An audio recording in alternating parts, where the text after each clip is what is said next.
All right, what's going on, you guys? Nick here with Nick Strength and Power. I've got an interesting topic for a video for you guys today. Possibly the biggest neck in professional bodybuilding right now.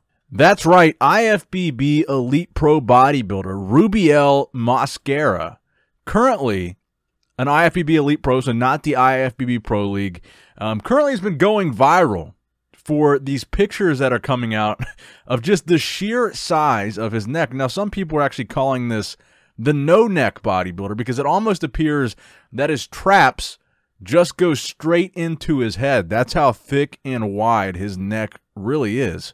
Now, prior to Rubiel, there was one other prominent bodybuilder that really stood out as being Neckzilla of the bodybuilding world. In fact, that was his actual nickname, Jeff King, a bodybuilder from the 1980s.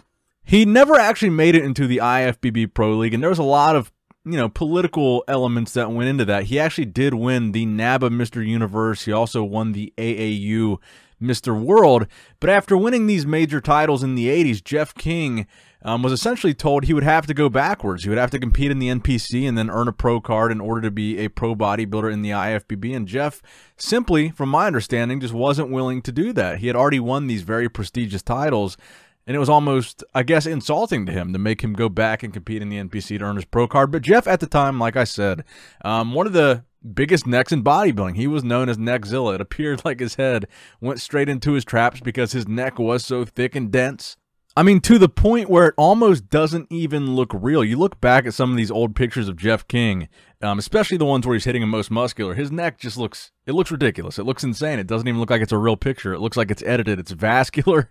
It's thick. It sounds like we're not describing a neck. So that was then, and this is now. That was the 80s, and this is modern day 2021. And Rubiel, honestly, even though he's an IFBB Elite Pro, so not as many people might be familiar with him, I think he actually has an extremely impressive physique aside from the neck. Now, if you zoom into this recent picture posted by Rubiel of his neck, if you zoom into that where the measuring tape essentially meets on his neck, if you zoom in, it says 52 centimeters is where it ends, which equates to about 20 inches. This guy has a 20-inch thick neck at what appears to be the widest point.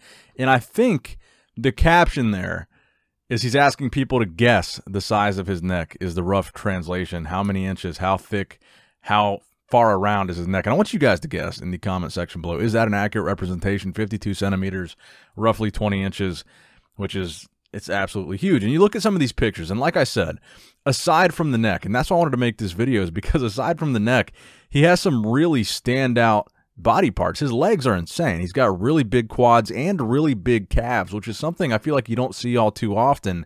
A lot of times you got bodybuilders with oversized quads.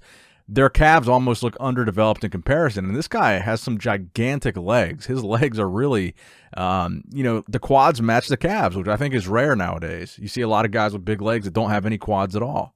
So while some videos and photos of this guy are going viral because of this apparent crazy size of his neck, I also wanted to see, look through his actual pictures of his physique and take note of the fact that this guy is actually extremely impressive from a bodybuilding standpoint. He's got some really standout body parts. The legs, to me, seem to be the primary thing.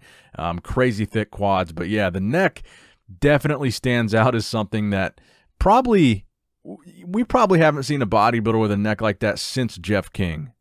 So some questions to consider here. Does having a big neck like that, and this is a serious question, it sounds funny, but it makes me wonder, does that enhance or take away from the physique? When he's being judged, does that affect his judging in any way? Is it positive or negative to have something? Because it is almost distracting to a point. So do you guys think that's a positive or a negative? Do you guys think he trains his neck to get it to look that way? Or is it genetic? So is that muscle, or is it some kind of weird genetic shape to the actual structure of his neck that makes it look like that? And do you guys skip neck day? Do you guys specifically do workouts targeting your neck? Do you have some neck strength and power? I'm very curious to know the answers to those questions in the comment section down below. Please give this video a thumbs up and share it if you enjoyed it. In fact, one thumbs up on this video leads to 1 additional centimeter on the official neck measurement of Rubiel Mosquera. Subscribe to the channel if you have not subscribed already. And as always, love you guys, appreciate you guys. Nick Strength and Power, signing out.